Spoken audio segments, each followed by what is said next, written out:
Good afternoon, Professor. Good afternoon, fellow students. My name is Stephen Justice. This next video is going to be on my two examples that I have chosen to represent as an informative speech and a persuasive speech. So for my topic for the informative speech, I chose the career path of military family life counselor. So this goes along with the same idea of a regular counselor, except it's a little bit more specific, falls in some different guidelines. It's a counselor that is attached to a military unit and supports that military unit in every facet. So they really do a lot of things that normally a regular counselor may not get the opportunity to do. So with that being said, the purpose is going to be to inform you of this specific type of counseling and address things like possible wages, GS position. So it's going to go into that detail. It's also going to explain how these counselors, not only are they counselors, but just like the good book says in Isaiah, a wonderful counselor. We have a counselor that is at our beck and call at any time, and that is we can pray to God at any time and ask him for guidance. And it kind of goes along the same sense, because these counselors don't just focus on giving advice. They also work with the chaplains and encourage religious services, and they actually encourage becoming a stronger religious tie.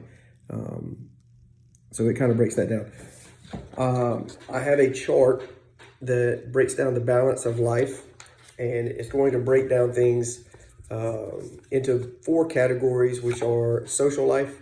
So for social life, it's going to be your jobs, your friends, volunteering. For academics, it's going to be sports, education, specialty training. For spirituality, it's going to be mental health, the chaplain, as I spoke about before, religious services, and then family life, which is going to be morals, values, and goals that we should strive to have as families, raising our children and helping one another, just like the Bible tells us to. So moving on to my persuasive speech. So for my persuasive speech, I have chosen the topic of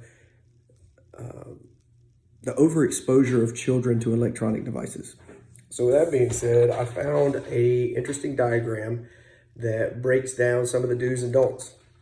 The general goal of this speech will be to persuade my audience to embrace alternatives to just allowing electronics to babysit their children, and that being the go-to in everything. So instead of just coming downstairs and saying, hey, go turn the TV on or go get on a video game, it's going to break down that this is actually harmful, and it's something that we're seeing more and more as a society.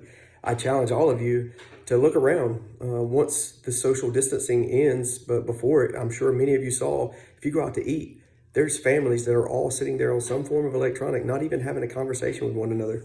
So the two things for this that it really breaks down is the signs, all right? So some of the signs that it says are there's going to be no interest in anything outside of doing something with electronics. Kids can have poor interpersonal skills, the challenges in just communicating with one another because they just don't do it. Delayed speech development is another trend that is seen. And then irritability and aggression, especially if you take it away. So just like those are the signs, it also hits up some fixes. Limiting screen time, no devices in their bedrooms, encouraging physical activity. Just don't buy electronics, don't buy games. So I think it is unhealthy, and my persuasive speech would go to great detail trying to explain how it is and trying to fix that and limit it and help others reach their children before it's too late. With that being said, that's the breakdown of my informative speech and my persuasive speech. I hope all of you are doing well. I look forward to working with all of you. Thank you. Have a great day.